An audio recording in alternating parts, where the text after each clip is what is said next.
Hello friends, हमारे पीके channel LM में आपका स्वागत है। कल मैंने आप लोगों को कंप्लेंट ड्राफ्ट करने के लिए बताया था। उसमें NI एक्ट की भी चर्चा मैंने थोड़ी सी की थी। NI एक्ट होता क्या है? इसका फुल फॉर्म होता है निगोशिएबल इंस्ट्रूमेंट एक्ट, जो चेक से संबंधित है। चेक का बड़ा ही मिसयूज होता है और चेक के चक्कर में बहुत सारे लोग फंस जाते हैं। वही मैं आप लोगों को बताने जा रहा हूँ। चेक से संबंधित केस दाखिल कैसे होता है, कंप्लेंट केस दाखिल करने के लिए क्या क्या मैंडेटरी प्रोविज़न हैं, क्या क्या शर्त हैं, ये जानना भी बहुत ज़रूरी है। शर्तों की जानकारी न होने की वजह से चेक रहते हुए भी कुछ लोग केस नहीं कर पाते हैं और चेक का वैलिडिटी ख़त्म हो जाता है। यही मैं आप लोगों को बताने जा रहा हूँ। और कुछ लोग चेक का पैसा चुकाने के बाद भी केस में फंस जाते हैं। ये दोनों जानना बहुत ज़रूरी है। तो अभी हम आप लोगों को उसके पक्ष की बात कर रहे हैं जिसका पैसा बकाया होता है, जिसको किसी से चेक लेना होता है। मान लिया कि अमित कुमार को मैंने 1 लाख रुपया कर्ज दिया और ये हमको पैसा लौटाने के लिए चेक के माध्यम से 1 लाख का चेक हमको देते हैं। तो हमारा पैसा बाकी हुआ इनके यहाँ, अमित जी के यहाँ, और उस 1 लाख के चेक को हम बैंक में डालते हैं। चेक बाउंस हो जाता है, यानी कि अनपेड रिटर्न हो जाता है। ठीक है, इनसफिशिएंट फंड के कारण या कोई और कारण से। तो क्या करेंगे हम? पैसा देने की नीयत उनकी नहीं है। हमने बात की उनसे, अमित जी से, कि भाई पैसा लौटाइए, आपका चेक जो है बाउंस कर गया है तो पैसा लौटा दीजिए। तो गाली गलौज करते हैं, कहते हैं कि पैसा नहीं देंगे, क्या करिएगा, जो करना है सो करिए। तो अब क्या कीजिएगा बताइए? तो सबसे पहले आपको ध्यान देना है कि चेक में जो तिथि दिया हुआ है उस तिथि को देखिए। उस तिथि से 3 महीना के अंदर ही आप चेक का उपयोग कर सकते हैं। तो जो भी करना है आपको, चेक में जो तिथि ऊपर दाएं तरफ दिया हुआ है उसे 3 महीना के अंदर आपको चेक का यूज़ कर लेना है। चेक को आप बैंक में डालें। जिस दिन बाउंस किया, बाउंस की तिथि जो लिखा हुआ है उससे 1 महीना के अंदर, याद रखिएगा, इन समय अवधि को आप याद नहीं रखेंगे तो आपका केस दाखिल ही नहीं होगा। दाखिल भी होगा तो केस चलेगा नहीं, आप फेल हो जाएंगे। तो आपको याद रखना है कि बाउंस की तिथि जो लिखी हुई है रिटर्न मेमो में, उस तिथि से 30 दिन के अंदर वकील के माध्यम से, अधिवक्ता के माध्यम से आपको चेक देने वाले व्यक्ति पर लीगल नोटिस भेजना है। लीगल नोटिस वकील साहब के लेटर पैड पे टाइप होगा या लिखा जाएगा।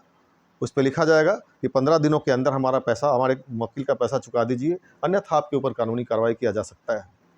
तो ठीक है, तो वकील साहब लीगल नोटिस भेजेंगे। लीगल नोटिस जो भेजना है तैयार हुआ, उसका एक फ़ोटो कॉपी रख लेंगे। फ़ोटो कॉपी पर रजिस्ट्री का रसीद, जो हमने पोस्टल से रजिस्ट्री किया लीगल नोटिस, तो पोस्टल वालों ने रसीद दिया, उस रसीद को फ़ोटो कॉपी लीगल नोटिस की जो हुई इस पर साट देंगे। तो वही आपका रिसीविंग हो गया, सबूत हो गया कि आपने लीगल नोटिस भेजा है। ठीक है, क्योंकि इस लीगल नोटिस के लगाने के बाद ही केस होता है। पिटीशन के साथ, केस वाले पिटीशन के साथ लीगल नोटिस लगाना पड़ता है। यही नहीं, ये तो सबूत हो गया। आजकल ट्रैक रिपोर्ट भी खोजी जा रही है। तो ट्रैक रिपोर्ट क्या होता है? पोस्टल रिसिप्ट में ऊपर में बाएं साइड में नंबर दिया हुआ होता है। उस नंबर को पोस्टल ट्रैक पे हम डालेंगे। पहले गूगल में पोस्टल ट्रैक टाइप करेंगे। पोस्टल ट्रैक जैसे ही टाइप करेंगे वो आ जाएगा। उसमें मांगेगा, आपको डिमांड करेगा कि वो नंबर डालिए। वो जो रिसीट नंबर जो ऊपर में दिया हुआ है, EFIND लास्ट में लिखा रहता है, उसको दाबना है। तो 3 पन्ने का आपको ट्रैक रिपोर्ट आ जाएगा। कब आपका लीगल नोटिस जो रजिस्ट्री किए थे बुक हुआ, कब कहाँ पहुँचा, उसको डिलीवरी हुआ कब, या डिलीवरी हुआ अथवा नहीं, सारा रिपोर्ट उसमें आ जाएगा। तो एक ट्रैक रिपोर्ट भी देखना होता है, एक प्रूफ होता है कि हमने उसको लीगल नोटिस भेजा। तो लीगल नोटिस का फ़ोटो कॉपी जिस पे रिसिप्ट साटे हुए हैं वो, और एक ट्रैक रिपोर्ट, कंप्लेंट पिटीशन जो हम फाइल करेंगे सिविल कोर्ट में NI एक्ट में, उसके साथ एनेक्स करना है, तब कंप्लेंट केस करना है।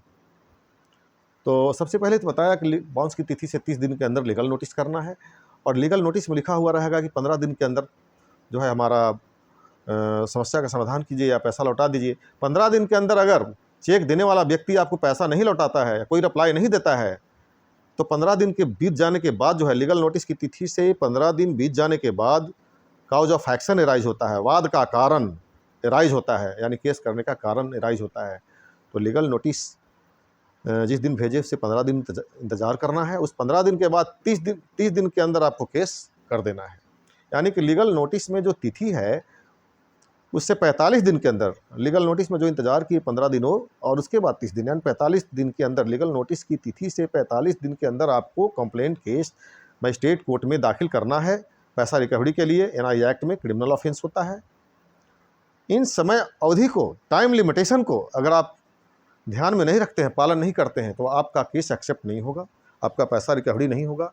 भूल बस किसी तरह से आपका कॉग्निजेंस ले भी लिया जाता है केस में, तो वह केस जो है कंप्लेंट केस माननीय उच्च न्यायालय में क्वैशिंग के दौरान खारिज हो सकता है, क्वैश हो सकता है। ठीक है, तो ये तो हमने बताया उसके पक्ष से जिसका पैसा बकाया होता है। यानी हमने अमित जी के ऊपर लीगल नोटिस किया, मेरा 1 लाख उनके यहाँ बाकी था, तो मेरा बकाया है, जिसका बकाया है उसके पक्ष की बात हमने किया। एक और है, अब अमित जी की तरफ से हम बात करते हैं, अमित जी को क्या लॉस हो सकता है। कभी कभी ऐसा होता है कि अमित जी हमारा पैसा चुका दिए, फिर भी उन पर हम केस कर दिए फॉल्सबाजी करके। वो कैसे होता है, उससे कैसे बचेंगे। क्या होता है ना, जैसे कि अमित जी हमको 1 लाख का चेक दिए, चेक बाउंस हो गया, ठीक है, तो अमित जी को हमने कैश जाकर दे दिया कि भाई लीजिए आप कैश ले लीजिए 1 लाख, तो कैश दे दिए तो पैसा तो आपका वसूल हो गया साहब। लेकिन अमित जी जो हमको चेक दिए, हम चेक इनको नहीं लौटाए। आप जो कैश दिए उसका तो सबूत है नहीं, आप तो कैश उनका चुका दिए, लेकिन अमित जी जो हमको चेक दिए, वो चेक तो हम लौटाए नहीं उनको।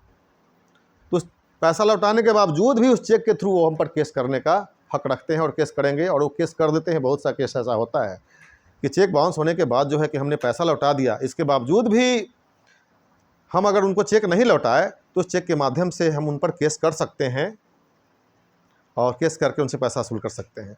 इसलिए इस बात का ध्यान रखेंगे कि जैसे ही मान लिया कि चेक बाउंस हुआ, चेक बाउंस होने के बाद अगर हम कैश लौटा देते हैं तो उस चेक को मांग कर फाड़ दें ज़रूर, वरना आप कैश लौटा भी देंगे फिर भी आप पर चेक का केस हो जाएगा, यानी हम कर देंगे।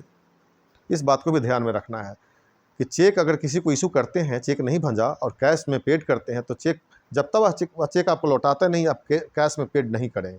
इस बात का ध्यान रखें, वरना कैश देने के बावजूद भी आप पर दोबारा केस करके पैसा वसूल किया जा सकता है। इसलिए उस चेक को ले लेना बहुत ज़रूरी है।